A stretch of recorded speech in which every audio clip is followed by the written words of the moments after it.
புது புது அர்த்தங்கள் நிகழ்ச்சியை பார்த்துட்டு இருக்கிறவங்க எல்லாருக்கும் என்னுடைய அன்பான வணக்கங்கள். இன்றைய நிகழ்ச்சியில் பங்கேற்பதற்காக பதிப்பாளர் பத்ரி சேஷாத்ரி அவர்களும் எழுத்தாளர் ஞானி அவர்களும் நம்ம அரங்கத்துக்கு வந்திருக்கிறாங்க. வணக்கம்.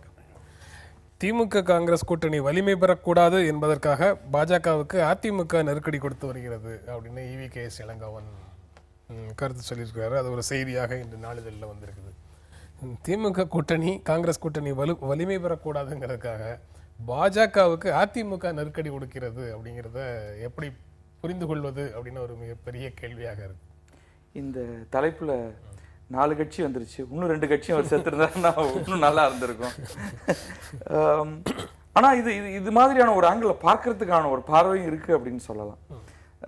அதாவது ஒட்டுமொத்தமா இது வந்து இதுக்கான ஒரு சாத்தியக்கூறு இருக்கு. ஏதோ ஒரு விதத்துல பாரதிய ஜனதாவும் அதிமுகவும் ஒரு பேக்டோர் டிஸ்கஷன்ல இருக்கிற மாதிரியான ஒரு தோட்டத்தை சிலர் ஏற்படுத்திட்டு இருக்காங்க. அது உண்மை இருந்தாலும் இருக்கலாம். ஏன்னா தமிழக அரசியல் வந்து அவ்வளவு காம்ப்ளெக்ஸாக இருக்கிற மாதிரி எனக்கு தெரியுது இன்றைக்கு பார்க்கும் பொழுது. இதில் வந்து இளங்கோவன் யாருக்காக பேசுறாருன்னு புரியல. சரி, பாஜகவுக்கு அதிமுக நெருக்கடி கொடுத்துக்குன்னா பாஜக கிட்ட அனுதாபத்தோடு சொல்றாரா, இல்லை அதிமுக மேல அனுதாபத்தோடு சொல்றாரா, என்ன அனுதாபத்தோடு இந்த அரசியல் சொல்றாருன்னு புரியல. இது அடிப்படையில் இன்னைக்கு கள நிலைமையை பார்த்தீங்கன்னா நெருக்கடி ஏதாவது ஒரு கட்சிக்கு இருக்கான்னு பார்த்தா பாஜகவுக்கு தான் நெருக்கடி இருக்கு. என்ன யாரோட சேருவது, இப்படி அம்மை கூட்டணி அமைப்பதுங்கிற நெருக்கடி இருக்கிறதுலே ரொம்ப சிறிய கட்சியாகவும் தனித்து விடப்பட்ட நிலைமையில் இருக்கக்கூடியது பாஜக தான் இன்னைக்கு பார்த்தீங்கன்னா. மீதி பேருக்கெல்லாம் இடத்தாழ எல்லாம் இருக்கு. அது அவங்களை தவிர தனித்து இருக்கக்கூடியவன்னு பார்த்து அவர்களை விட பலமான கட்சி அவங்க பாமக. பாஜகவை விட பாமக பலமான கட்சி. தனியா இருக்கிறவங்கன்னு பார்த்தீங்கன்னா அப்ப நெருக்கடி அதிமுக எங்கேருந்து வருது? பாஜகவுக்கு தான் நெருக்கடி. ஆமா, இவங்க பாஜகவுக்கு அதிமுக நெருக்கடி.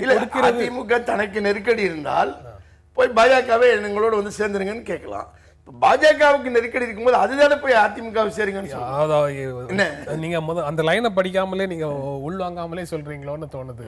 திமுக காங்கிரஸ் கூட்டணி வலிமை பெற்று விடக் கூடாது என்பதற்காக அந்த கூட்டணி வலிமை பெற்றா நெருக்கடி வந்து அதிமுகவுக்கு தானே.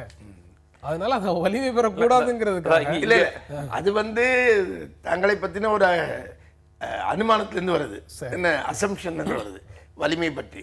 ஆனா இங்க கள நிலைமை பார்த்தீங்கன்னா பாஜகவுக்கு ஒரு நெருக்கடி இருக்கு. யாரை சேர்த்துக்கொள்வது, என்ன செய்வது, அவங்களுடைய முதலமைச்சர் வேட்பாளரை சொல்ல முடியாம வேறொரு கூட்டணி கட்சி வேட்பாளரை முதலமைச்சர் வேட்பாளர் அறிவிக்க முடியுமா அப்படிங்கிற சிக்கல்லாம் இருக்கிறது பாஜக தான் இருக்கு. அவங்களுக்கு தான் நெருக்கடி இருக்கு. ஆனால் இந்த நெருக்கடியை பற்றி காங்கிரஸும் திமுகவும் கவலைப்பட வேண்டிய அவசியம் இருக்கிற மாதிரி எனக்கு தெரியல. அவங்க ஏன் கவலைப்படுறாங்கன்னு எனக்கு தெரியல. இந்த தலைப்புல பெயர் எந்த கட்சியோட பெயர் குறிப்பிடப்படவில்லையோ அதை வைத்து தான் அவர் பேசுறாருன்னு தெரியுது. இப்போ உதாரணத்துக்கு இங்க என்ன முக்கியம், இங்க தேமுதிக பத்தி.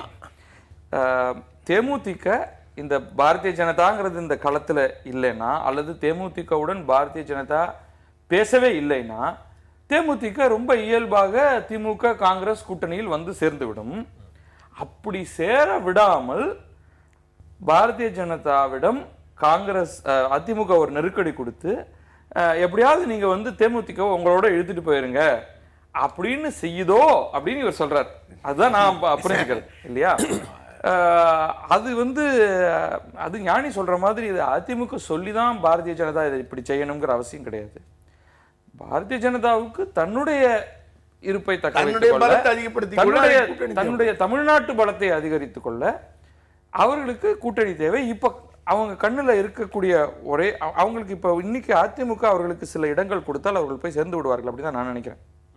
அப்படிப்பட்ட ஒரு சமிக்ஞை வராத காரணத்தினால சரி நம்ம என்ன பண்ணுவோம், நம்ம தேமுதிகவோட சேர்ந்தா நிச்சயமாக அதிமுகவுடைய கூட்டு என்பது போய்விடும். அதுக்கான பாசிபிலிட்டி இல்லை. தேமுதிகவோட சேர்ந்தால் ஒரு சில இடங்கள் அந்த கூட்டணி ஜெயிக்கிறதுக்கான வாய்ப்பும் இருக்கு. அது ஒரு சில இடங்கள் அது யாருக்கு கிடைக்க போகுதுங்கிறதுலாம் வேற விஷயம். பட் அது அவங்க வந்து அடுத்த பாசிபிலிட்டி அவங்களுக்கு அதுதான். இதுக்கு வந்து அதிமுக வந்து இதுக்கு நெருக்கடி கொடுக்கணுங்கிற அவசியமே கிடையாது. அது இயல்பாகவே அப்படிதான் போய் இயல்பாகவே அதுதான் அவங்க பார்த்துட்டு இருக்க போறாங்க. ஆனா இவங்க வந்து அதிமுக பாஸ் மாதிரியும் அவங்க நெருக்கடி கொடுத்தா அந்த அசைன்மெண்ட் செய்யற ஒரு கட்சி மாதிரியும் பிஜேபி அவர் சித்தரிக்கிறதுக்கு என்ன நோக்கம் இருக்க முடியும்? அப்படிதான் மக்கள் நல கூட்டணி இளங்கோவன் வந்து இப்ப திமுக கூட கூட்டணியில இருக்காருல்ல, அதனால அவர் வந்து திமுக பேசுகிற பாணி இருக்குல்ல அதுக்குள்ள போயிட்டாருன்னு வச்சுக்கலாம். கூட்டணி தர்மப்படி ஏன்னா திமுக தான் என்ன சொல்லிட்டு இருக்காங்கன்னா யாரா இருந்தாலும் அவங்க அதிமுக வேலை பாக்குறாங்க அப்படின்னு பாக்குற ஒரு பார்வையில் திமுக தான் இருக்கு. யாரா இருந்தாலும் அவங்க அதிமுகவுடைய பி டீம்னு பாக்குறது இருக்குல்ல, அது மாதிரி இப்போ இளங்கோவன் எல்லாரையும் அதிமுகவுடைய பி டீம்னு பார்க்குறாருன்னு நினைக்கிறேன். நீங்க பி டீம்னு சொல்றீங்க. அதை நீங்க பி டீம் வந்து அதிமுக வாக்குகளையே சிதறடிக்கும், திமுக வாக்குகளை பிரிக்க வாய்ப்பில்லை அப்படின்னு திருமாவளவனுடைய நேர்காணல் ஒன்று இன்றைக்கு இன்னொரு நாளிதழில் வந்திருக்குது. மக்கள் நல கூட்டணி அதிமுக வாக்குகளையே சிதறடிக்கும், திமுக வாக்குகளை பிரிக்க வாய்ப்பில்லை அப்படின்னு அவர் சொல்றாரு. அந்த தலைப்பில் அவர் வந்து அந்த பேட்டியை போட்டிருக்காங்க. ஆனால் பி டீம்னு குற்றச்சாட்டு மக்கள் நல கூட்டணி மேலே திமுக தரப்புலேருந்து இருக்கு. அவர் அது அந்த குற்றச்சாட்டு உண்மை அல்லன்னு சொல்வதற்காக இந்த கருத்தை சொல்றாரு பத்ரி. ஆமாம், ஆனால் அதில் சில முரண்பாடுகள் இருக்கு. இந்த பேட்டியிலேயே அவர் ஒரு இடத்துல சொல்றாரு, எங்களுக்கும் அதிமுகவுக்கும் தான் போட்டி அப்படின்னு. அப்போ நீங்க வந்து அதிமுகவை எதிர்த்து போட்டியிடும் பொழுது அதிமுகவுக்கு எதிரான வாக்குகளை எல்லாம் உங்களை நோக்கி இழுக்கணும். அப்போதான் அதிமுகவை தோற்கடிக்க முடியும். அப்போ எதிரான வாக்குகள்ங்கிறது வந்து பெரும்பாலும் திமுகவை நோக்கி தான் இதுக்கு முன்னாடி போயிட்டு இருந்தது. அப்போ அதை நீங்க உங்களை நோக்கி இழுக்கும் பொழுது நீங்க திமுகவுடைய வாக்குகளையும் பிளக்கிறீர்கள். சரி, திமுகவுடைய வாக்கு இன்டாக்டா இருக்கும்னு நீங்க சொல்ல முடியாது. ஏன்னா அப்ப நீங்க வந்து இல்ல திமுகவுக்கு நீ ஓட்டு போட போறியா போயிரு, மத்தவங்க எல்லாம் எனக்கு ஓட்டு போடுங்க அப்படின்னு நீங்க சொல்ல முடியாது. இல்ல முதல்ல இந்த ஸ்டேட்மெண்ட்லேயே பிரச்சனை இருக்கு. என்னன்னு பார்த்தீங்கன்னா எக்ஸ்பிரஷன்லேயே திமுக எதிர்ப்பு வாக்குகளை பிரிக்க வாய்ப்பில்லைன்னு சொல்றாரா, திமுக ஆதரவு வாக்குகளை பிரிக்க வாய்ப்பில்லைன்னு? திமுக ஆதரவு வாக்குகளை திமுக வாக்குகளைனா திமுக ஆதரவு வாக்குகளை பொருள். ஒரு அடிப்படையான விஷயம் என்னன்னா, அதிமுக ஆதரவு வாக்குகளை மட்டும் இவங்க பிரிப்பாங்களா என்ன? அதிமுகவுக்கு வந்து ஏற்கனவே வந்திருக்கிற வாக்குகளை தான் மக்கள் நல கூட்டணி சிதறடிக்கும் அப்படின்னு சொல்றாரு. இல்ல, நான் அந்த அடிப்படையே தவறு. திமுக ஆதரவா இருக்கக்கூடிய வாக்குகளையும் யாரும் பிரிக்க முடியாது, அதிமுக ஆதரவா இருக்கிற வாக்குகளையும் யாரும் பிரிக்க முடியாது. எந்த வாக்குகள் பிரிக்கிறோம்னா ஸ்விங் ஆகிற வாக்குகள். அதிமுகவை எதிர்ப்பு வாக்குகளை யாருக்கு போடுவதுன்னு யோசிக்கிற போது திமுகவுக்கு போடுவதா மக்கள் நல கூட்டணிக்கு போடுவதான்னு கேள்வி வரும். அதே மாதிரி திமுகவுக்கு எதிரான வாக்குகளை போடுவதுன்னு வரும்போது அது அதிமுகவுக்கு போடுவதா மக்கள் நல கூட்டணிக்கு போடுவதான்னு வரும். கடந்த கால பிரிப்பது என்பதே எதிர்ப்பு வாக்குகள் தான், ஆதரவு வாக்குகளே அல்ல. புரியுது. நீங்க கடந்த காலத்துல அந்த எதிர்ப்பு வாக்குகள் வந்து திமுகவுக்கு எதிரான வாக்குகள் இயல்பாக அதிமுகவுக்கு போச்சு, அதிமுகவுக்கு எதிரான வாக்குகள் இயல்பாக திமுகவுக்கு போச்சு. இப்போ வந்து அந்த வாக்குகளுக்கு இன்னொரு தேர்வு உரிமை இருக்கு, ஒரு சாய்ஸ் இருக்கு. அவ்வளவுதான் இருக்கு. இன்னும் ஒண்ணு இல்ல, இன்னும் பல வாய்ப்புகள் இருக்கு. அது இவங்க ஒரு கணிசமான ஒரு அமைப்பு. ஆமா சரி, ஆமா. அந்த பல வாய்ப்புகள்ல வந்து எதிர்ப்பு வாக்குகள் தான் அந்த பேஸ், அடிப்படையான அவங்களுடைய ஆதரவு தளம்ங்கிறத எந்த கூட்டணியும் கட்சியும் அசைக்க முடியாது அப்படிங்கறது ஞானி சொல்றாரு. அது அப்படித்தானா? அதுலயே கொஞ்சம் ஆட்டம் காணக்கூடிய நிலை இருக்கு அப்படின்னு தான் நான் சொல்லுவேன். ஏன்னா இங்க வந்து ஆதரவுங்கிறது வந்து ஒரு ஒற்றை புள்ளி கிடையாது, அதுவே ஒரு ஸ்ப்ரெட். அதுல வந்து ஒரு கண்ணை மூடி கொண்டு போடக்கூடிய ஆதரவுன்னு ஒண்ணு இருக்கு.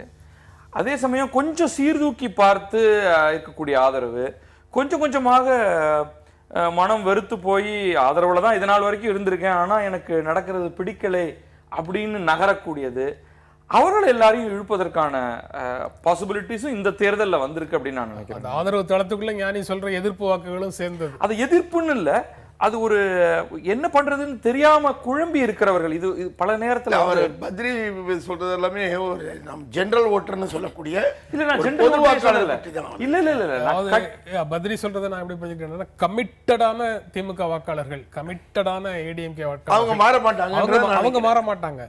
ஆனால் எந்த காலத்திலையும் நான் வந்து திமுகவுக்கே ஓட்டு போட மாட்டேன், எந்த காலத்திலையும் நான் அதிமுகவுக்கே ஓட்டு போட மாட்டேன்னு நினைச்சுக்கிட்டு இருந்தவங்க அந்த இன்னொரு கட்சியினுடைய ஆதரவு தளமாக கடந்த காலத்துல இருந்திருக்காங்கல்ல, அவங்க வந்து ஒவ்வொரு தேர்தலையும் மாறக்கூடிய ஸ்விங் ஆகக்கூடிய வாக்காளர்கள் இல்ல. பெர்மனண்டா ஜெயலலிதாவை எனக்கு பிடிக்காது, நான் திமுகவுக்கு தான் ஓட்டு போடுவேன், ஆனா அது திமுகவினுடைய ஆதரவு தளம் கிடையாது. அப்படின்னு ஒரு செக்ஷன் பெர்மனண்டா நான் கலைஞருக்கு ஓட்டு போட மாட்டேன், அதுக்கு எதிராக இருக்கக்கூடிய ஜெயலலிதாவுக்கோ எம்ஜிஆருக்கோ தான் நான் ஓட்டு போடுவேன் அப்படிங்கிறது அவங்களும் இப்பதான் மூவ் ஆக கூடறதுக்கான வாய்ப்பு வருது. ஆனா இவர் வந்து அப்படி பார்த்தா ரெண்டு பக்கத்துலயும் வாக்குகளை பிரிக்கக்கூடிய கூட்டணியாக இந்த கூட்டணி இருக்கலாம். அப்படிதான் பாக்குறேன். அப்படிதான் அவர் சொல்லணும். அவர் சொன்ன இந்த விதமே வந்து சரியில்லை அப்படின்னு நான் நினைக்கிறேன். அதாவது நாங்க ஒரு உண்மையிலேயே ஒரு சரியான ஒரு அல்டர்னேட்டிவாக வந்திருக்கோம். எங்களை நோக்கி எல்லா விதமான மக்களையும் நான் ஈர்க்க போகிறேன்னு சொல்றதுதான் சரியான முறை. அதை விட்டுட்டு நான் வந்து அது ஒருவேளை இந்த மாதிரியான ஒரு இன்டர்வியூ நடக்கும் பொழுது ஒரு டிரெக்ஷன்லயே கேள்வி வருது இல்லையா? நீங்கள் வந்து திமுக வாக்குகளை பிரிப்பீர்களா, திமுக வாக்குகளை பிரிப்பீர்களா அப்படிங்கும் பொழுது இல்ல நான் அதிமுக வாக்குகளை தான் பிரிப்பேன் அப்படின்னு ரொம்ப யோசிக்காம டக்குன்னு அது ஒரு அல்லது அவர் சாதாரணமாக சொன்னது கூட பத்திரிகையில வரும்போது இந்த மாதிரி ஒரு அதிமுக வாக்குகளை மக்கள் நல கூட்டணி சிதறடிக்க வந்த வால வர்ற விளக்கம் சொல்லியிருக்காருல்ல, அது வேற ஒரு ஆங்கிள் இருந்து சொல்றாரு அவர், அப்படின்னு தான் புரிஞ்சுக்கணும். இந்த பேரால தான் அந்த விளக்கத்தை சொல்றாரு. அவர் எம்ஜிஆர் காலத்துல இருந்தே இடதுசாரிகள் வந்து எம்ஜிஆர் சார்பில் இருந்திருக்காங்க, இப்ப இடதுசாரிகள் மக்கள் நல கூட்டணியில் இருக்காங்க. அதே போல தலித் வாக்குகள் எம்ஜிஆர் சார்பாக எப்பவுமே இருந்து வந்திருக்கு. ஆனா இப்ப தலித் இயக்கம் என்பது தனியான இயக்கமாக இருக்கு, அது மக்கள் நல கூட்டணியில் இருக்கு.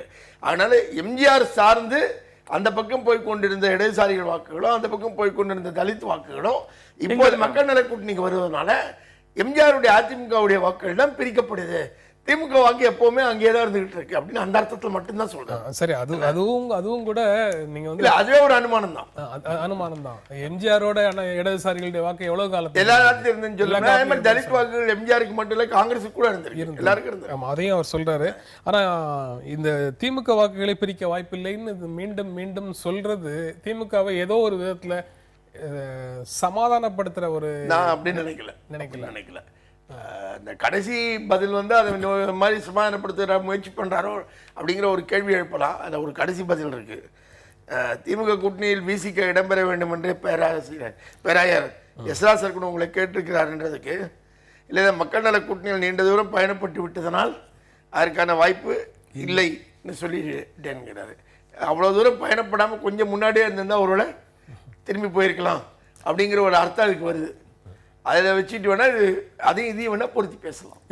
அவுட் ரைட்டா வந்து ஒருத்தர் வந்து பேசும்போது அவுட் ரைட்டா அதெல்லாம் வாய்ப்பே இல்லை, திமுக இவ்வளவு தவறு செய்தது, அதனால நான் வர்றதுக்கு வாய்ப்பே இல்லைன்னு சொல்வதற்கு பதிலாக இவ்வளவு காலம் இந்த பேச்சுவார்த்தை நடக்கல, இப்பதான் நீங்க வந்து பேசுறீங்க, நான் இந்த ரூட்ல வந்து இவ்வளவு தூரம் போயிட்டேன், என்னால வர முடியாதுன்னு ரொம்ப ஒரு நாகரீகமான மறுப்பாக கூட அது இருக்கலாம். உண்மையில எனக்கு இது ரொம்ப ஆச்சரியமான இந்த வாக்கியம் இருக்கு இல்லையா, எனக்கு ரொம்ப ஆச்சரியமா வேற ஒன்று நினைவுபடுத்துது. பாமக நிறுவனர் மருத்துவர் ராமதாஸ் வந்து சில ஆண்டுகள் முன்னே என்னை சந்தித்த அன்றைக்கு நான் அவரிடம் சொன்னேன், நீங்கள் மீண்டும் பழையபடி விசிகாவோட ஒரு தோழமையோடு இருப்பது சமுதாயத்துடைய நலன் கருதி தேவைப்படுது. மக்கள் மத்தியில் குறிப்பாக வன்னியர்களுக்கும் தலித்துகளுக்கும் உடைய ஒரு மோதல் உணர்ச்சி இல்லாமல் இருப்பதற்கு ரொம்ப தேவைப்படுது. மீண்டும் அப்படிப்பட்ட ஒரு நல்லிணக்கம் உங்கள் 2 பேருக்குள்ளே வரணும் அப்படின்னு அவர்கிட்ட சொன்ன போது இதே வாக்கியம் தான் அவர் சொன்னார். என்ன இல்லை அதை விட்டு நாங்கள் ரொம்ப தூரம் வந்துட்டோம், இனிமேல் திரும்பி அவங்களோட போக முடியாதுன்னு சொன்னார். இல்லை, உண்மையில் இந்த திமுகவிடமிருந்து விடுதலை சிறுத்தைகள் விலகினதற்காக ஆரம்பத்தில் சொன்ன விஷயம் வந்து, இது நாள் வரை நாங்கள் வந்து ஒரு கூட்டணியில் இருந்திருக்கோம், ஆனால் இன்றைக்கு ஆட்சியில் பங்கு என்பதை நாங்கள் முன்வைக்கிறோம். அது யாராக இருந்தாலும் சரி, ஆட்சியில் பங்கு என்னும் பொழுதுதான் எங்களை போன்ற கட்சிகளுக்கு ஒரு உண்மையிலேயே ஒரு பகுதி மக்களுக்கு அதிகாரம் என்பது பரவலாகும். வெறும ஒரு சட்டமன்ற உறுப்பினர்ங்கிறதை தாண்டிய ஒரு நிலை வேணும்னு இவங்க கேட்டாங்க. திமுக கடுமையாக அதை மறுத்துருச்சு. இவங்க தான். அப்ப இவர் என்ன சொல்லியிருக்கணும், என்னால் திமுகவுடன் சேர முடியாததற்கு காரணம் கொள்கை, மற்றது ஊழல் அதெல்லாம் இல்லை பிரச்சனை, அடிப்படையாக நாங்கள் சொன்ன அந்த விஷயத்தை திமுக ஏற்றுக்கொள்ள மறுத்து விட்டது, அதனால் எங்களால் திமுகவுடன் சேர முடியாது அப்படின்னு தான் இவர் சொல்லியிருக்கணும். அதை சொல்லலைங்கிறது சரியா? இப்போ வந்து அந்த விஷயம் வந்து ரீஓபன் ஆகுதுன்னா அப்படின்னா நீங்க வந்து அந்த பதில் சொல்ல முடியுமா? அதை தாண்டி நாங்க ரொம்ப தூரம் போயிட்டோம், அதனால வர முடியாதுன்னு சொல்ல முடியும். இன்னும் ஒரு மாதத்துக்குள்ள அது மாதிரியான ஒரு மனநிலையை நோக்கி திமுக போனாலும் ஆச்சரியப்பட மாட்டேன். திமுக போகலாம், ஆனால் விசிகே வந்து இப்பொழுது நாங்க விடுதலை சிறுத்தைகள் நாங்க அப்படி சொன்னோம், இப்ப இவங்க மாறிட்டாங்க, அதனால நாங்க அங்க போக போறோம் அப்படின்னு சொன்னா அது வந்து இட்ஸ் வெரி அன்ஃபேர் டு மற்ற 3 கட்சிகளும் சேர்ந்து இந்த மக்கள் நல கூட்டணியை கட்டி எழுப்பி உருவாக்கி கொண்டிருக்கும் நிலையில அது ரொம்ப மோசமானதாக பார்க்கப்படும். அவர் அப்படி செய்ய மாட்டார் அப்படிங்கறத என்னுடைய நம்பிக்கை. இல்லையா, ஆட்சியல் பங்கு வந்து விசிகாவுக்கு மட்டுமல்ல, இடதுசாரிகள் வந்து அவர்களுக்கும் தருகிறோம், வைகோ மட்டும் வர வேண்டாம்னு சொல்லலாம்ல திமுக. இல்ல, வைகோவையும் சேர்த்தே கூப்பிட்டாங்கன்னா இப்ப அடுத்த கேள்வி வருது, நீங்க வந்து என் பிளாக்கா வந்து ஏதாவது ஒரு கூட்டணியில போய் சேர்றதுக்கு வாய்ப்பு இருக்கா? நீங்க வந்து வைகோ வந்து பத்ரி சேஷாத்ரிக்கு அவருடைய 6 பக்க கட்டுரைக்கு பாராட்டி பொதுக்கூட்டத்துல பேசுறாரு. ஞானியை வந்து பெயர் சொல்லாமலே கூட நடுநிலையாளர்கள் எங்களை ஆதரிக்கிறார்கள் அப்படின்னு எல்லாம் பேசுறாங்க அந்த கூட்டணியில.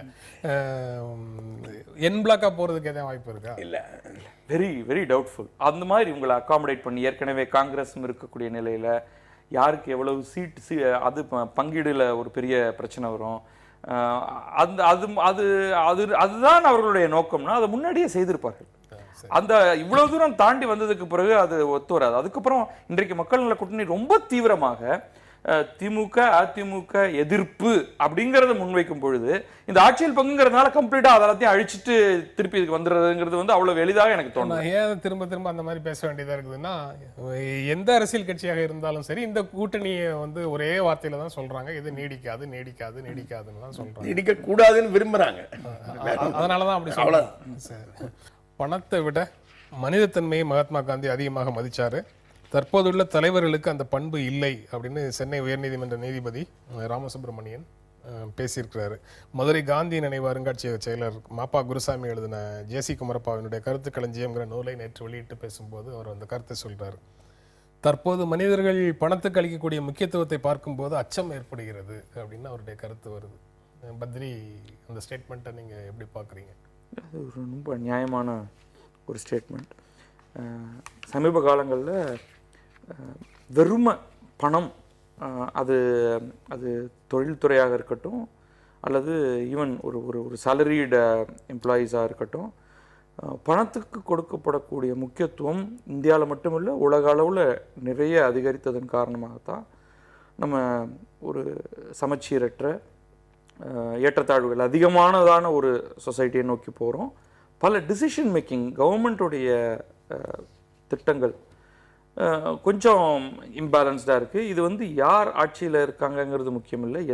அதாவது ஒரு சோஷியலிசத்தை முன்னிறுத்தக்கூடிய ஒரு குடியாட்சி முறையில் இருக்கக்கூடிய கட்சிகள் பலவுமே ஐரோப்பிய நாடுகளில் கொஞ்சம் தங்களுடைய பாதையிலேருந்து கொஞ்சம் வழிவிக்கிட்டு இருக்கு. அமெரிக்காவில் இது நடக்கிறத பார்க்குறோம். இது ஒரு நல்ல ஸ்டேட்மெண்ட். இதை தாண்டி கொஞ்சம் ஆழமாக இதை பரிசீலிக்க வேண்டிய நேரம் வந்திருக்கு அப்படின்னு இல்லை, நான் இதில் என்ன பார்க்குறேன்னா, அதை வந்து அவர் வந்து ஏதோ ஒரு இண்டிவிஜுவல் லீடர்ஸுடைய இஷ்யூன்ற மாதிரியா அது அந்த ஸ்பீச்சில் இருக்குது. அது வந்து அப்படி நான் நினைக்கிறேன். அது வந்து அவங்க அதிகபட்சம் அதுக்கான ஒரு சிம்டம் தான், அறிகுறிய ஒழி அவங்களே இஷ்யூ இல்லை. பிரச்சனை வந்து சிஸ்டமே நீங்கள் பணத்தை பேஸ் பண்ணி தான் கிரியேட் பண்ணி வச்சுருக்கீங்க. அவர் இருக்கிற நீதி அரசர் ராமசுப்ரமணியம் இயங்கி கொண்டு இருக்கிற நீதித்துறை எடுத்துக்கோங்க, வெண்டிய ஜுடிஷியரி எடுத்துக்கங்க. ஒரு காமன் மேனுக்கு அதுக்குள்ளே என்ட்ரி, ஒரு ஒரு டீசெண்டான ஒரு அட்வொகேட்டை ஹையர் பண்ணி மேல்மட்டம் வரைக்கும் போகிறதுக்கு பணம் இல்லாமல் என்ன பண்ண முடியும்? எந்த ஒரு லிட்டிகேஷன் எடுத்துக்கோங்க, ஃப்ரீ லீகல் எய்ட் ஃபார் போரில் எவ்வளவு பர்சன்டேஜுக்கு போய் கேட்டர் பண்ணது? மொத்த லிட்டிகன்ஸில் எவ்வளோ பர்சன்டேஜ் ஆஃப் லிட்டிகன்ஸுக்கு free legal aid for poor வேலை செய்யுது? கிடையாது. பெருவாரியாக ஒரு நீதித்துறைக்குள்ளே இன்றைக்கி ஒரு நல்ல லாயர் வேணும், என்னுடைய வழக்கை வந்து உயர்நீதிமன்றம் வரைக்கும் கொண்டு போகணும்னாலே பணம் இல்லாம நடக்காது. நீங்க சொல்றத புரிஞ்சிக்க முடியுது. அது வந்து சிஸ்டத்துக்குள்ள சிஸ்டத்தை நீங்க மாற்ற பண்ணாம அது குறைந்தபட்ச கட்டணம் அப்படின்னு ஆரம்பிச்சது, ஒரு சேவையில வந்து குறைந்தபட்ச கட்டணம்னு ஆரம்பிச்சது இந்த லெவலுக்கு வந்திருக்கு. நீங்க சொல்றது ரைட்டு. ஆனா பணத்தாசை மேலிடும் போது மனிதன் தன்னுடைய இயல்பை மீறி விடுவான் அப்படின்னு அவர் சொல்றதெல்லாம் இந்த நீங்க குறிப்பிடுறதெல்லாம் தாண்டி வேற டைமென்ஷன் உள்ள ஒரு என்டையர் சிஸ்டமே பணத்தை பேஸ் பண்ணியே எங்கிட்டு இருக்கிற போது நான் விரும்பினாலும் விரும்பாட்டாலும் பணத்தை மேல நான் ஆசைப்பட்டாக வேண்டிய கட்டாயத்துக்கு என்ன தள்ளுறீங்கல்ல, நான் வேற என்ன செய்வேன்? சரி, அடுத்த வரி இருக்கு. அடுத்த வரியும் அவர் சொல்றது, இதை தவிர்க்கிறதுக்கு இளைய சமுதாயத்தினரிடம் மனிதத்தின் முக்கியத்துவத்தை வலியுறுத்த வேண்டும் அப்படின்னு சொல்றாரு.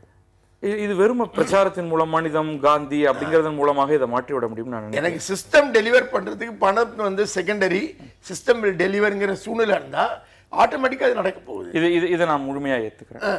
அந்த ஒரு ஒர்க்கிங் இதை வந்து இது ரெண்டா பிரிச்சுப்போம் நம்ம. ஒன்று வந்து அரசு சார்ந்த சேவைகள், ஒரு தனி மனிதன் தன்னுடைய வாழ்க்கைக்கு தேவையான அனைத்தையும் பெறுவதற்கான டிஸ்பியூட்ஸை தீர்ப்பதற்கான இது எல்லாத்துக்குமான ஒரு அடிப்படையான ஒர்க்கிங் ஸ்ட்ரக்சர் கவர்னன்ஸ் இருந்ததுனாலே இதை பெருமளவு தீர்த்தரலாம். இது ஒரு பக்கம்.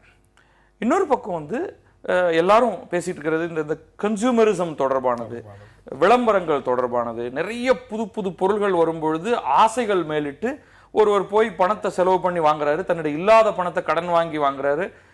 இதுதான் வந்து இதை நம்ம வந்து ஒருவேளை பிரச்சாரங்கள் மூலமாகவும் அறிவுரைகள் மூலமாகவும் அந்த எஜுகேஷன் வரும்பொழுதும் தன்னுடைய வரவுக்கு மீறி செலவு செய்தல் தேவையில்லாதது, ஆபத்தானது அப்படிங்கிறத சொல்வதன் மூலமாகவும், பணத்தின் மீது தேவையற்ற ஆசைகள் வேண்டாம் என்பதை வந்து பிரச்சாரத்தின் மூலம் செய்வதாகவும் வைத்துக்கலாம்.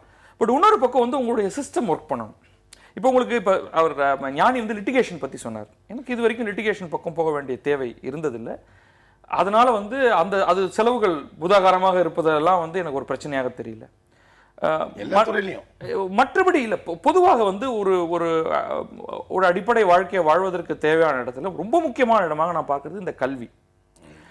அதை தாண்டி இப்போ நீங்கள் உணவு அதெல்லாம் வந்து அவ்வளோ உண்மையில் அவ்வளோ பெரிய கஷ்டமே கிடையாது. ஆனால் கல்விக்கு இன்றைக்கு ஆகக்கூடிய செலவு, ஒரு நல்ல கல்வி என்று நாம் நினைக்கக்கூடிய ஒரு கல்வியை பெறுவதற்கு ஆகக்கூடிய செலவுல ஆரம்பித்து அப்போதான் இந்த கேள்விகளே வர ஆரம்பிக்குது. இல்லை பத்ரி, இங்கே கல்வி சொல்லும்போது இன்னைக்கு காலையில் ஃபேஸ்புக்கில் ஒரு நண்பர் பதிவு போட்டிருக்காரு. கேட்கவே கொடுமையாக இருக்குது. ஒரு பள்ளிக்கூடம் சென்னையில், பள்ளிக்கூடத்துடைய கேட்டை பூட்டி தான் வைக்கிறாங்க. மாணவர்கள் அதன் வழியாக உள்ள நடந்து போக அனுமதிக்கிறது இல்லை. பள்ளி வேன் வழியாக மட்டும்தான் மாணவர்கள் பள்ளிக்குள்ளே அதில் நுழைய முடியும். நடந்த ஒரு பள்ளிக்குள்ளே போக முடியாது. அந்த பள்ளி கேட்லேருந்து 3வது வீட்டில் குடியிருக்கிற ஒரு குழந்தை அந்த பள்ளியில் படிக்குது. 3வது வீட்டிலேருந்து நடந்து அந்த குழந்தை வந்து பள்ளிக்கு போக முடியாது. பள்ளிக்கூட வேனில் தான் உள்ள நுழைய முடியும். அதுக்கு 10,500 ரூபா கட்டணும். என்ன வேன் ஃபீஸ் என்ன? இதுதான் கல்வி சூழலாக இருக்குது. என்ன பண்ணுவீங்க? அதான் நம்ம அந்த அருகாமை பள்ளி, அந்த நெய்பர்ஹுட் எஜுகேஷன், அந்த மாதிரி விஷயங்களுக்குள்ள அந்த ஸ்கூலிங் எல்லாம் வந்து பேசுறதுக்கே இடம் இல்லை. 3வது வீட்டில் இருக்கக்கூடிய பள்ளி குழந்தைய வந்து ஸ்கூலுக்குள்ள போகிறது நிச்சயமா வரணும்னா ஒரு மேசிவ் ரிஃபார்ம் எஜுகேஷன்ல நமக்கு தேவை. அது ரொம்ப ரொம்ப அடிப்படையானது. ஏன்னா இது வந்து பலவற்றை போய் தொடக்கூடிய ஒன்று இந்த கல்விங்கிறது. அதை வந்து நம்ம ரிஃபார்ம் பண்றதுக்கு பத்தி அரசியல் கட்சிகள் பேச மாட்டேங்கிறாங்க. இதை நான் வந்து தனியார் பள்ளி, அரசு பள்ளிங்கிறதெல்லாம் தாண்டி நான் இதை யோசிக்கணும் அப்படின்னு நான் நினைக்கிறேன். இதை அங்கிருந்து ஆரம்பித்து ஒரு சில முக்கியமான இடங்கள் எல்லாம் இந்த பணம் இருந்தால்தான் அப்படிங்கும் பொழுதுதான் உங்களுக்கு வந்து இந்த சிஸ்டத்தின் மேல ஒரு பெரிய ஒரு பயமும் வருத்தமும் ஏற்படுது. தேர்தல் நெருங்கி வரக்கூடிய ஒரு சூழல்ல தினந்தோறும் நாளிதழ்களில் முழுப்பக்க விளம்பரங்களை நம்ம பார்த்துட்டு இருக்கிறோம். திராவிட முன்னேற்ற கழகம் வெளியிட்டது, பாட்டாளி மக்கள் கட்சி வெளியிட்டது, இன்றைக்கு தமிழ்நாடு அரசு வெளியிட்டிருக்குது. அது கட்சிகள் வெளியிட்டது, இப்போ தமிழ்நாடு அரசு இன்றைக்கு வெளியிட்டிருக்குது.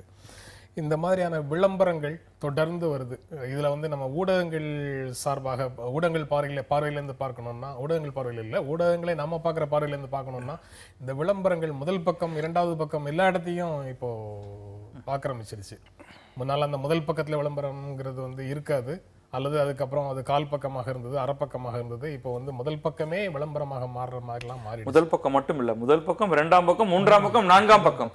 செய்திங்கிறது 5வது பக்கத்துல இருந்து வருது பல நேரங்களில். பத்திரிகைகள் எல்லாமே நீங்க கற்பனை பண்ண முடியாத ஒரு மாற்றத்துக்கு போயிட்டாங்க. பத்திரிகைகளே எல்லா பத்திரிகைகளையுமே 3 முதல் பக்கங்கள் இப்போ இருக்கு.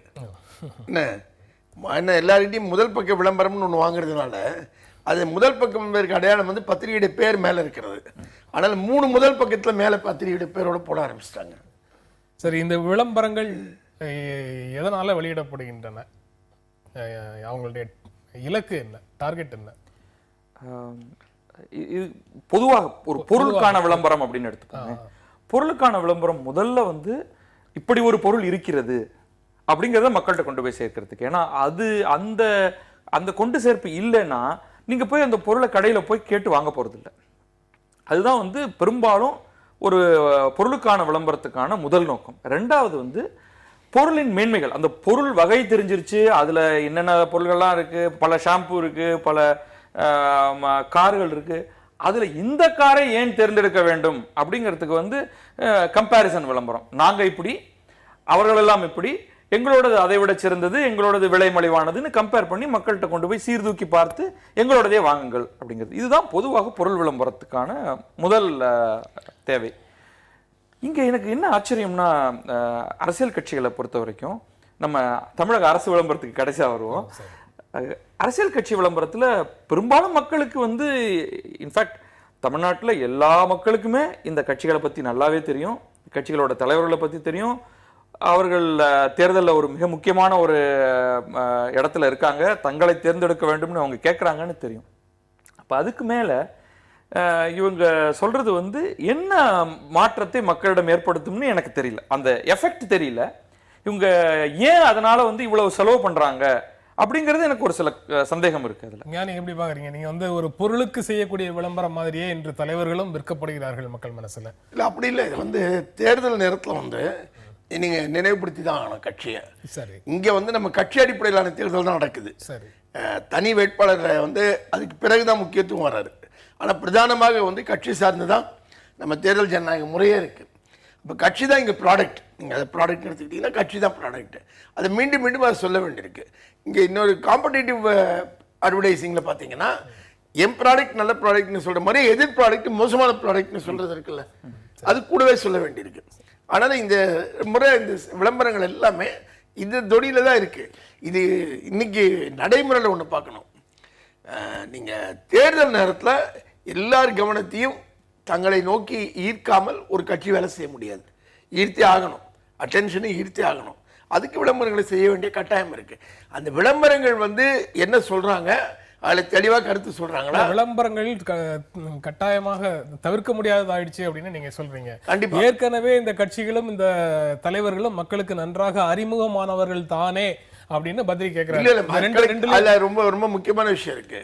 மக்களுக்கு அறிமுகமானவங்களா இருக்கலாம், ஆனால் எப்படி அறிமுகமாக இருக்கிறோமோ அது அப்படியே இருக்கிறது நமக்கு சாதகமானதா அல்லது அதை மாற்றி அமைக்க வேண்டிய அவசியம் இருக்கான்னு அந்த பாயிண்ட் நான் எடுத்துக்கிறேன். அது ரொம்ப முக்கியமா இருக்கு. இப்ப நீங்க சொன்னீங்க, ஞானி சொன்னார் வந்து ஒரு உங்களை முன்னிறுத்தலாம் அல்லது எதிராளியே மட்டம் தட்டலாம். நான் திமுகவுக்கும் பாமகவுக்குமான விளம்பரங்கள்ல ஒரு வித்தியாசத்தை பார்க்கிறேன். திமுக விளம்பரங்கள் வந்து முழுமையாக நெகட்டிவான விளம்பரங்கள் தான். இது வரைக்கும் வந்திருக்கிற விளம்பரங்கள் எல்லாமே நெகட்டிவான விளம்பரங்கள்ங்கிறது ஒண்ணு. அது உருவாக்கி இருக்கக்கூடிய மொழி மாறாக, பாட்டாளி மக்கள் கட்சிக்கு ஜெயிக்கிறதுக்கான வாய்ப்பு இருக்காங்கிறத விட்டுடுவோம். பாட்டாளி மக்கள் கட்சியோட விளம்பரங்கள் பாசிட்டிவான விளம்பரங்களாகவும், அப்கோர்ஸ் 50 ஆண்டு கால திராவிட ஆட்சிங்கிற அந்த ஒரு கிரிட்டிசம் தாண்டி நான் என்ன செய்வேங்கிறதாகவும், ரொம்ப சொபிஸ்டிகேட்டடாகவும், ரொம்ப அழகாக, அதான் ஒரு வெளியிலிருந்து பார்க்கும்பொழுது அந்த ஒரு இன்டகிரேட்டட் கம்யூனிகேஷன், தெரு போஸ்டர்லேருந்து இணையத்தில் வர்றதுலேருந்து அந்த தொலைக்காட்சியிலையும் செய்தித்தாளையும் வர்றதுல ஒரு கார்பரேட் கலர்ஸ் ரொம்ப ரொம்ப அழகாக பண்ணியிருக்காங்க. பாசிட்டிவான ஒரு மெசேஜை கொண்டு போய் சேர்க்குது. அது ஞானி சொல்ற அந்த பாயிண்ட், அந்த இமேஜை மாற்றி ஒரு வித்தியாசம், அடிப்படை வித்தியாசம் இருக்கு. ரெண்டு பேருடைய நீடு வேற, ரெண்டு கட்சிகளுடைய தேவைகளே வேற. அந்த தேவைகளுக்கு ஏற்பதான் அவங்க காரணம் என்னன்னு புரிஞ்சுக்கிட்ட முயற்சி பண்றேன். வடிவமைக்கப்படுது. திமுகவை பொறுத்த மட்டும் திமுகவுடைய தேவை ரொம்ப தெளிவா இருக்கு. Anti incumbency. இப்போது ஆட்சியில் யார் இருக்கிறார்களோ அவர்களுக்கு எதிரான மனநிலையை உருவாக்குறது திமுகவுக்கு பிரதானமான தேவை. ஆனால் மாறி மாறி ஆட்சியில் வர்றது திமுக அதிமுக கடந்த 20 ஆண்டுகள் நடந்திருக்கு. ஆனால் அவங்க இப்போ இருக்க அதிமுகவை ரீப்ளேஸ் பண்ணோம்னா அதிமுகவுக்கு எதிரான நெகட்டிவான விஷயங்களை முன் வச்சு தான் திமுக இப்போ வேலை செய்யணும். அதை மட்டும்தான் அவங்க கான்சென்ட்ரேட் பண்ணுறாங்க இந்த ஆடில், இந்த பர்டிகுலர் கேம்பெயினில். அதுலேருந்து தான் எடுக்கிறாங்க. ஆனால் பாமக இந்த விளையாட்டிலே இத்தனால இல்லை. இது முதல் முறையாக இதில் வரும்போது இவங்க 2 பேருக்கு எதிராக இருக்கு. ஆட்சியில் ரெண்டு பேரையும் திட்டி இருக்கிற கட்சி, ஆட்சியில் இல்லாத கட்சி 2 பேருக்கு எதிராக வந்து பேசும்போது அவங்க 2 பேரும் ஏற்கனவே ஆட்சியில் இருந்த காரணத்தினால அவங்களுக்கு எதிராக பேசுவதை விட நாங்க வந்து என்ன செய்ய போறோம், தங்களை வந்து ப்ரொஜெக்ட் பண்றது இருக்குல்ல, அதுதான் அவங்க செய்ய வேண்டிய கட்டாயத்தில் இருக்காங்க. எனக்கு இதுல நீங்க 2 பேரும் சொல்றதுல இருந்து அல்லது நடக்கக்கூடிய நிகழ்வுகளை பார்க்கும்போது எனக்கு வரக்கூடிய உணர்வு என்னன்னா, நீங்க வந்து அவருக்கு நான் மாற்று, இவருக்கு நான் மாற்று, அவர்களுக்கு நாங்கள் மாற்று அப்படின்னு சொல்லக்கூடியவங்க எல்லாருமே கூட இந்த விளம்பரங்கள்ல இந்த மாதிரி, அதாவது எதிர்வகையான விளம்பரமா நேர்வகையான விளம்பரமாங்கிறது வேற விஷயம். விளம்பரங்கள் மூலமாக மக்களை அணுகுகிறோம் அப்படின்னு சொல்றது எந்த விதமான உண்மையான மாற்றுன்னு அவங்க சொல்றாங்க. அதை எப்படி பார்க்குறேன்னா, நான் தொண்டர்கள் கடந்த காலத்தில் தலைவர்களுடைய முழக்கங்களை சுவரில் எழுதின காலம் போய் இப்போ விளம்பர நிறுவனங்கள் மூலமாக இந்த விளம்பரங்கள் மேலாண்மை செய்யப்படுறதை பார்க்கும்போது இவங்க வந்து எந்த விதத்திலும் மாற்று அப்படின்னு யாருமே வரமாட்டாங்களோன்னு ஒரு எண்ணம். காம்படிஷன் அவர் சொல்றாரு. இது அரசியல் ரீதியாக தேர்தலில் மக்கள் மத்தியில தங்களுடைய நிலைப்பாட்டை சொல்லி வாங்கக்கூடிய வாக்குகளுக்கு பதிலா ப்ராடக்ட்ஸ் வந்து வணிக போட்டி நடத்துற மாதிரி இதை தேர்தலையும் மாத்திர சூழல்ல இங்க என்ன மாற்றத்தை, என்ன மாற்றை நம்ம பார்க்க முடியுது? இல்ல, நம்ம அதை அப்படி ஒரேடியாக இதை மறுதளிச்சிட முடியாது. இது ஒரு கம்யூனிகேஷன். அவர்கள் நிச்சயமாக வந்து திருமணை கூட்டங்கள் நடத்துகிறார்கள், மாநாடுகள் இதெல்லாம் நடந்துகிட்டே இருக்கும் பொழுது இதே நேரத்தில் தான் நேற்றைக்கு பாமக மாநாடு நடந்திருக்கு. ஒவ்வொருவரும் அவரவர்களுடைய மாநாடுகள் நடத்திட்டு இருக்காங்க. அது வந்து preaching to the converted. அவர்களுடைய ஆட்கள் அங்க ஏற்கனவே வந்துடுறாங்க. விளம்பர பதாகைகள், தெருவுல ஒட்டக்கூடியது இதெல்லாம் நடந்துகிட்டு இருக்கு. கையால எழுதினது போக இன்னைக்கு போஸ்டர் ஒட்டுறதுக்கான காரணம் அது வந்து ஈஸி. ஏன் பழைய வடிவங்களே இருக்கணும்னு எனக்கு புரியல. நீங்க நம்முடைய ஒட்டுமொத்த சமூக வாழ்க்கையே ஒரு நவீன தொழில்நுட்பத்தை ஏற்றுக்கொண்டு ஒரு சராசரி மனிதனுடைய அன்றாட வாழ்க்கையே மாறி இருக்கு. உதாரணமா செல்பேசி எடுத்துக்கிட்டீங்கன்னா முழுக்க முழுக்க ஏன் நம்ம இன்னைக்கு செல்போன் உபயோகிக்கணும்? ஏன் நம்ம வந்து ஒவ்வொருத்தருக்கும் லேண்ட்லைன்லேயே வீட்டில இருந்து பேசக்கூடாது? ஏன் நேர்ல போய் சொல்லிட்டு வரக்கூடாது அப்படின்னு கேட்க முடியாது இல்ல? சரி, அப்ப ஒரு நவீன தொழில்நுட்பத்தை ஒரு அன்றாட வாழ்க்கையில ஒரு சாதாரண மனிதன் பயன்படுத்துவதை போல நவீன தொழில்நுட்பங்களே அமைப்புகளும் இயக்கங்களும் பயன்படுத்தல என்ன தவறு இல்ல? அது தவறு இல்ல. ஆனா நீங்க கேட்டதுல நான் ஒண்ணு புரிஞ்சுக்க பாக்குறேன். அதாவது இது வந்து வெறும் ஒரு மாஸ் கம்யூனிகேஷன் மட்டும் தானா? மொத்தமாக ஒரு இடத்துல இருந்துட்டு ஒரு ஒரு மெசேஜ் பிராட்காஸ்ட் மட்டும் தானா? அல்லது இப்ப எங்கிட்ட அது வந்து நான் அன்புமணியோ ஸ்டாலினோ ஜெயலலிதாவோ எங்கிட்ட நேரா வந்து பேசணும்னு சொல்லல. அது கூட இன்னைக்கு போன் மூலமாக ஆட்டோ டயல் போட்டு பண்ணிடுவாங்க. நான் எதிர்பார்ப்பது ஒரு ஒரு ஒரு ஹானஸ்டான ஒரு நேர்மையான ஒரு உரையாடலை. எனக்கு என்னென்ன தேவைன்னு நான் நினைக்கிறேன், அதை செய்வதற்கான திறன், அதை கட்டாயமாக செய்து முடிப்பேன்கிற ஒரு வில் உங்கள்கிட்ட இருக்கா? அந்த ஒரு அதற்கான பதில் மாஸ் அட்வர்டைஸ்மெண்ட், மாஸ் கம்யூனிகேஷன்ல வந்துட போறது கிடையாது. அது வந்து வெறும் ஒரு ஒரு அது வேற. அது களப்பணி ஏற்கனவே ஒவ்வொரு அமைப்பும் ஒரு இயக்கமும் மக்களோடு சேர்ந்து அன்றாட வாழ்க்கையில களப்பணி என்ன பண்ணிருக்காங்கன்றதுக்குல அது அடிப்படையில இருந்து தான் இதோட பயன் இருக்கும். இது நீங்க வந்து விளம்பரம் பண்ணக்கூடிய ப்ராடக்ட் எடுத்தீங்கன்னா அப்படிதான். ஒரு சோப்புக்கு அற்புதமா விளம்பரம் பண்ணலாம். ஆனா சோப்பை பயன்படுத்தின ஆளுக்கு அந்த சோப்போட அதிருப்தி இருக்குன்னு வச்சுக்கோங்க, நீங்க எவ்வளவு விளம்பரம் பண்ணாலும் அந்த சோப் தேராது. உண்மைதான் என்ன?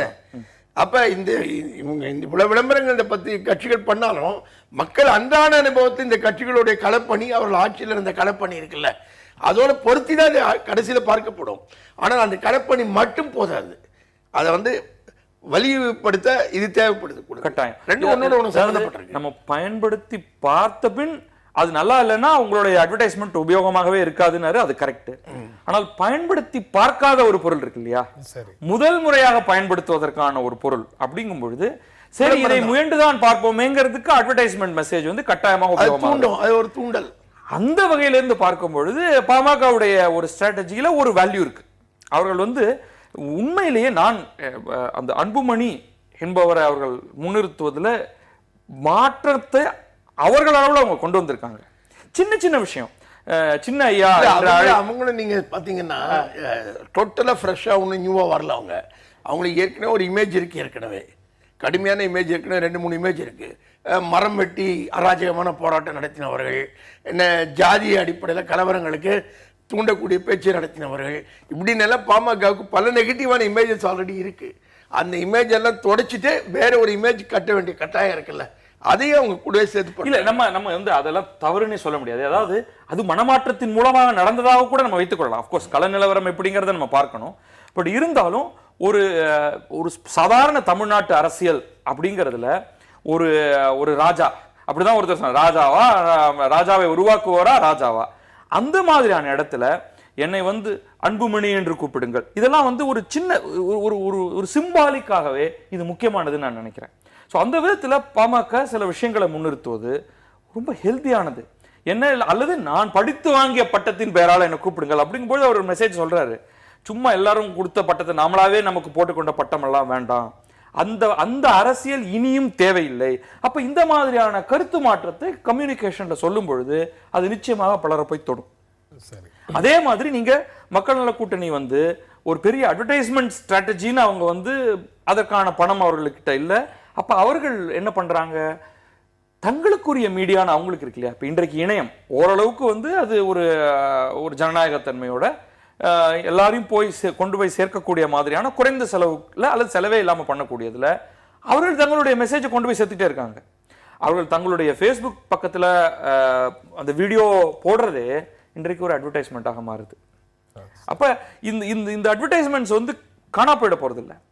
ஆனால் எது நல்ல அட்வர்டைஸ்மெண்ட், எது நல்ல விதமாக மக்களை போய் தொடுது, அதை எப்படி ஒவ்வொருவரும் பயன்படுத்துறாங்க, அதுல என்ன அடிப்படை நேர்மை இருக்கு, அவர்களுடைய மெசேஜ்ல என்ன நேர்மை இருக்கு, அதுதான் வந்து நிக்க போகுது அப்படின்னு நான் நினைக்கிறேன். ஆனா கவன ஈர்ப்புக்கு தேவைப்படுது. இது கவன ஈர்ப்புங்கிறத தாண்டி அதுக்கு வேற எந்த விதமான எப்பவுமே கிடையாது. எப்பவுமே கவன ஈர்ப்பு தான். அதுக்கப்புறம் மீதி விஷயங்கள்லாம் மீதி அம்சங்களை பொறுத்து தான்.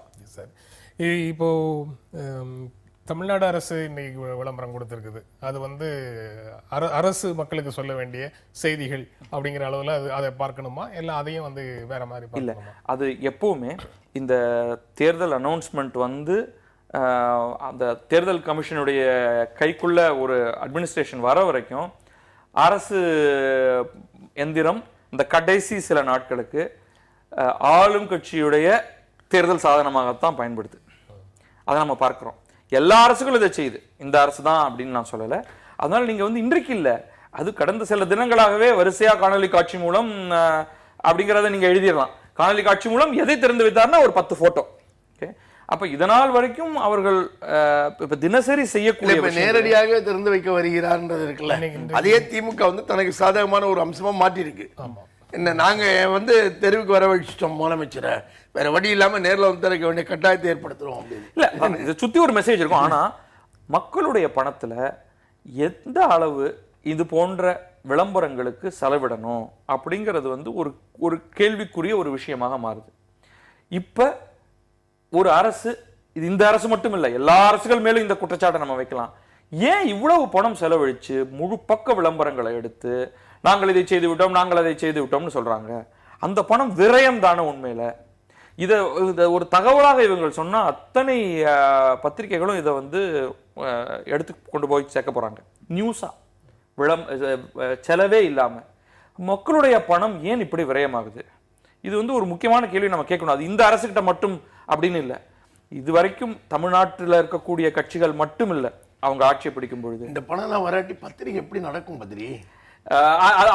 அந்த ஒரு கேள்வி நான் ஒத்துக்கிறேன். அதை தாண்டி இது ஒரு அதீதமாகவும் நடக்கிற மாதிரி எனக்கு தெரியுது. பத்திரிகைகளோ தொலைக்காட்சியோ அதனுடைய இன்னொரு பிளிப் சைடு அல்லது அதுதான் மெயின் சைடானு தெரியல. அந்த பத்திரிகைகள் எப்படி இவர்களுக்கு எதிராக விமர்சனத்தையும் எழுதும்.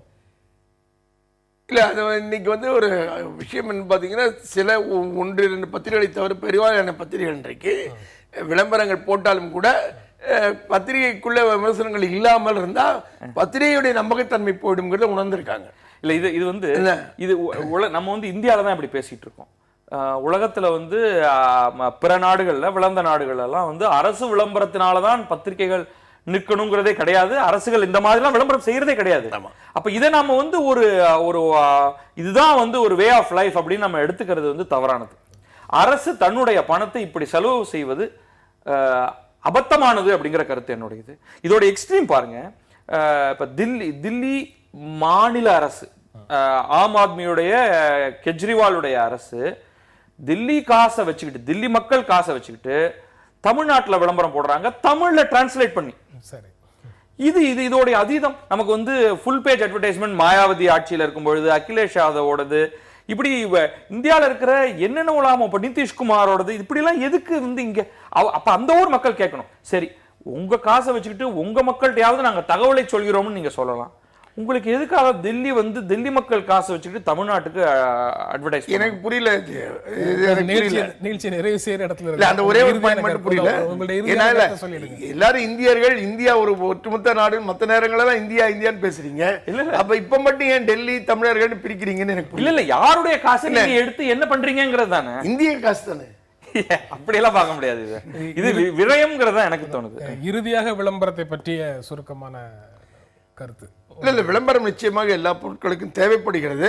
ஆனால் வெறும் விளம்பரமே ஒரு பொருளை மக்களிடம் சேர்த்து விடாது. வெற்று விளம்பரங்களால பிரயோஜனம் இல்லை. ஆனால் அந்த விளம்பரத்தோட அந்த கம்யூனிகேஷன் மெத்தடாலஜி இருக்கு இல்லையா, அதன் மூலமாக இவர்கள் எப்படிப்பட்டவர்கள்ங்கிறத ஓரளவுக்கு புரிந்து கொள்ள முடியும். அதனால நெகட்டிவ் விளம்பரங்கள் பொதுவாக வந்து எப்பவுமே அது வெற்றி அடையாது அப்படிங்கறத என்னுடைய கருத்து. இந்த நிகழ்ச்சியில பங்கேற்று உங்களுடைய கருத்துக்களை பகிர்ந்து கொண்டிருக்க எங்கள் நெஞ்சார்ந்த நன்றி. மீண்டும் சந்திப்போம். நன்றி, வணக்கம்.